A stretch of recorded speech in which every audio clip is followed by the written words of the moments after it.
My muse is the culmination of a myriad of mess-ups turned upside down into a masterpiece of motivation. My inspiration is the indignant spirit of an imbecile, ignited and burned alive. And after a process of heating and cooling, an incredible image within me has been inscribed.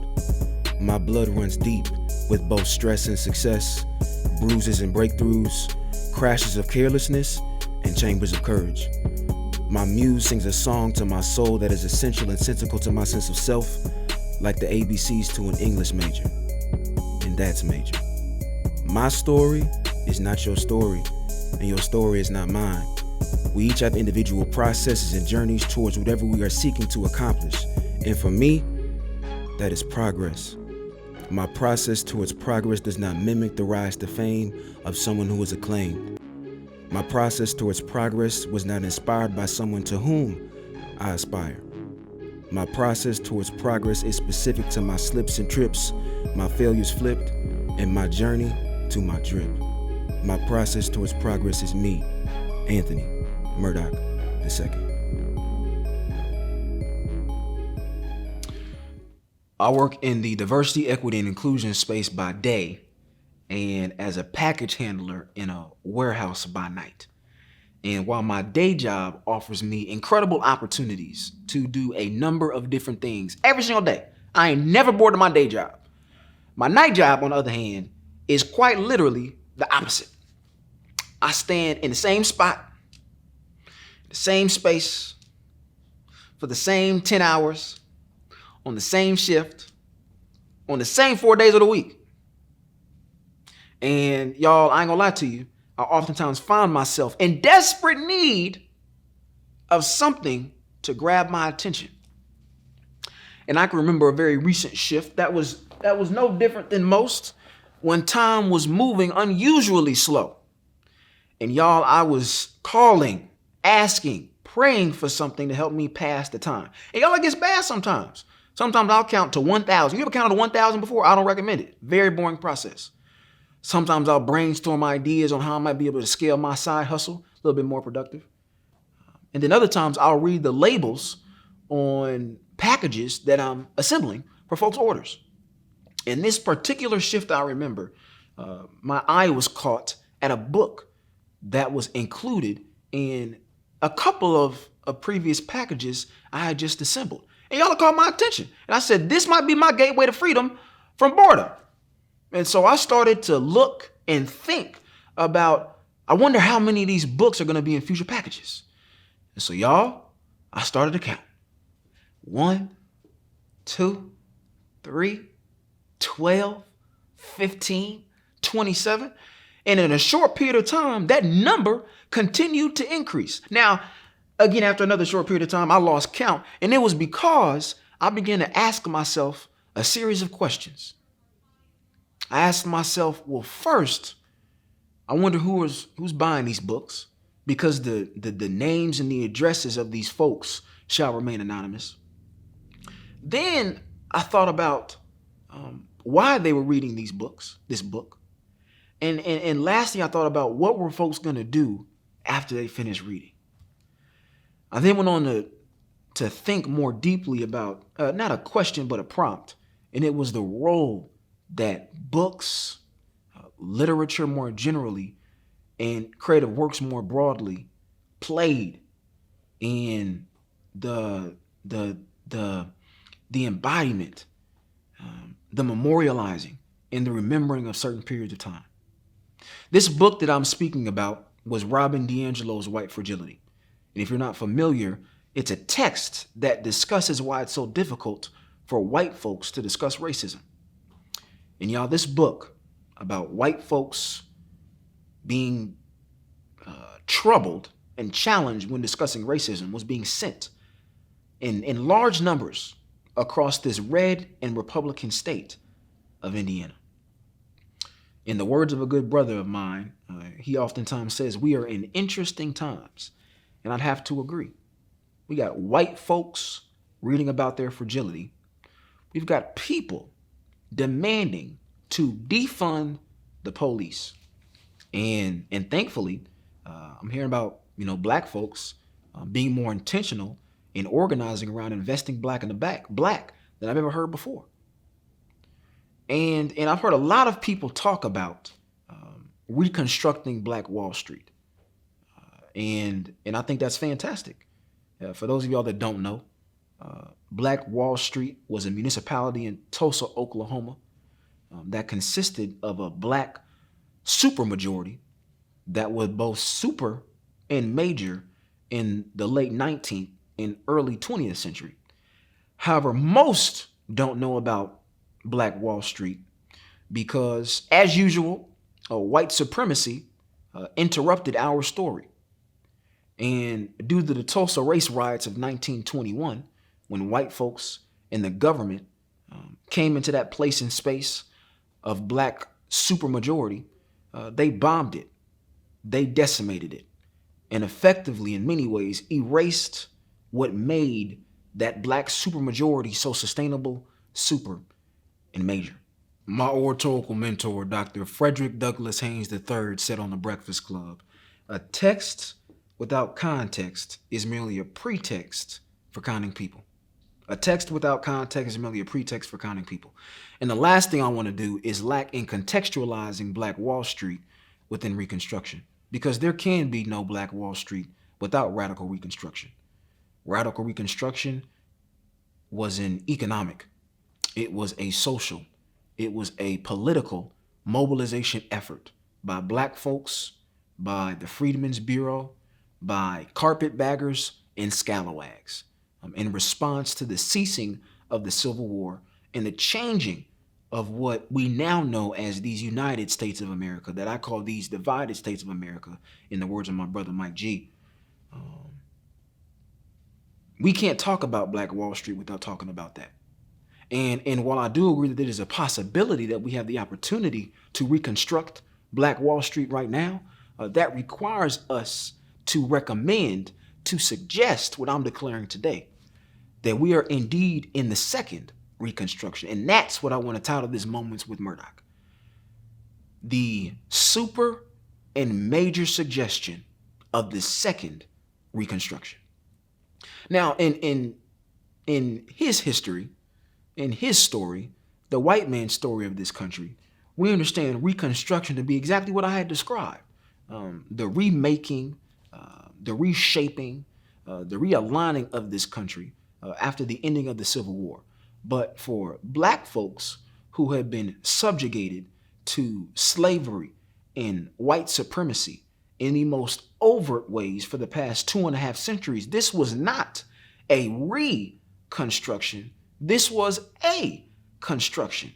It was the first phase of a building plan of new black places, new black spaces, new black opportunities. And that's exactly what we did. We began to occupy and organize and enable new opportunities for economy, for political power, and for social and cultural mobilization that was truly unprecedented. Now, as we talk about Reconstruction in the late 19th and early 20th century, I want to break down the power of this moment of what I call the Second Reconstruction by analogizing the two. So, similar to the sound of the Emancipation Proclamation by President Abraham Lincoln, the codification of the 13th Amendment, and the ceasing of the Civil War, and the way in which those three pieces led to amazement, led to astonishment, and more so a national anxiety about what was to happen next. I like to analogize that to the election, the inauguration, the welcoming of this country's first black president and first black first family. President Obama and the Obamas, surrounded by their campaign, embodied by the slogan, "Yes, we can," mobilized black folks across this country in a way that is in many ways remnant to that of what the codification of the 13th Amendment did in the late 19th and early 20th centuries. And as we talk about the consequences historically to his inauguration, we can see so many different similarities as to what it provoked to happen next. So, for example, when we talk about radical reconstruction and what happened next, black folks galvanized politically in ways that were simply unprecedented. Black folks were occupying local, state, and national offices of government. One of the most notable names I can think about is Brother Hiram Rhodes Revels, the first black man to occupy a seat in Congress. And if I think about him and the role that he played in the first Reconstruction, I can analogize that to the Squad, Ayanna Pressley, Ilhan Omar, Rashida Tlaib, and Alexandria Ocasio-Cortez. And in the backdrop, more women of color being elected to formal positions of government in 2018 than ever before. I see that in the same way I see black folks occupying incredible places and spaces of politics after and in the beginning of Reconstruction. Right? What happened next was economic power. We saw in the late 19th and early 20th century, we saw black folks who had been commoditized, commercialized, and capitalized upon as a product of this country's greatest sin, the original sin, racism and white supremacy in the form of chattel slavery. We saw black folks who were subjugated to economic systems, creating economies of their own, evolving from slavery and sharecropping to migrating to the north and developing their own businesses, or taking land that had previously been used to cultivate and making it their own, producing crop and product for economic gain. And here in the 21st century, I want to analogize that to in 2019, black women started more businesses than any other demographic in this country. And again, I sit that in the fact that we are enduring a second Reconstruction. We are seeing black folks mobilize socially, economically, culturally, and politically in ways that we've never seen before, but are so remnant to what we saw during Reconstruction.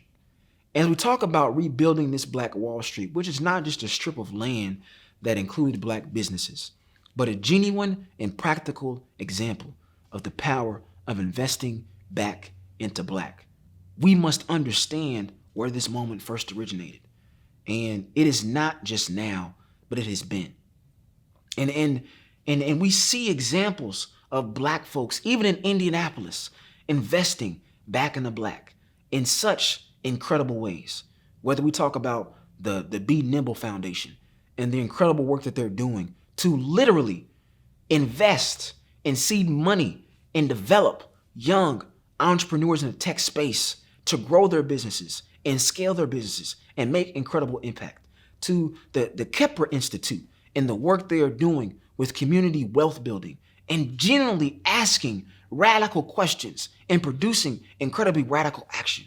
So the work of Legacy Canvas Films to tell stories at such an incredibly high level that, to be honest with you, I'm still flabbergasted at the work that young black folks here in this city are doing to memorialize this moment. And we cannot talk about reconstructing Black Wall Street without understanding the first Reconstruction, because we are sitting in the second. Now, as I bring this to a close, this Moments with Murdock to a close, I must say what I mentioned earlier in the speech, and it's that the legacy that was not left from Black Wall Street in Tulsa, Oklahoma, as a result of the Tulsa race riots in 1921, must be asked here and now. If we do not want to repeat history, but truly write another chapter in her story, we must remember the issues and the errors, the trials, the obstacles and challenges we faced in the past. And what I would charge us all is, as we contribute to the building in this second Reconstruction, as Black Wall Streets across this nation are now being developed, I want to remind us that integration is the fourth degree burn. white supremacy, police, racism, the white man, Karen too. Yes, Karen existed then, probably came by a different name, but we call her Karen now. White feminism is what I'm talking about. Those things play a crucial role in the demise, the destroying, and the degradation of Black Wall Street during the first Reconstruction. And as we talk about how to rebuild Black Wall Street during this second Reconstruction, we cannot be caught off guard by those same systems. Integration is the fourth degree burn because it will make you think that it's okay to continue to have expectations of people who have never met your expectations. Integration is the fourth degree burn because it'll make you think that we should ally and work with and collaborate with folks who piss on our spirit, make fun of our hair, and whitewash our music. As we work towards building and rebuilding Black Wall Streets across this nation, thanks to the incredible work of young, driven, inspired, empowered, motivated young Black folks across this country, we must remember what history tells us so we can better write her story moving forward. And it's that we are who we need in moments such as these. We are who we need in moments such as these. Investing back in the Black is not whack, and it's not the first time we did it. We've done it before at incredibly high levels with Black Wall Streets across the nation in the late 19th and early 20th century. But due to these pervasive systems, oftentimes those legacies were erased. Let us not let those legacies be erased this time. It is important that in this particular moment, that we invest back into Black. And investing back into Black means remembering that we are who we need in times like these. If we proclaim that Black Lives Matter, that does not come by telling white people. That comes with telling ourselves. And Black Lives Matter means that Black money matters. Black Lives Matter means that Black teachers matter. Black Lives Matter means that Black education matters. Black Lives Matter means that we are who we need in moments like these. Never forget, Murdock is about we and not me. And there's not a single moment I don't spend not thinking about us. And that, my friends, was another random but relevant moment with Murdock.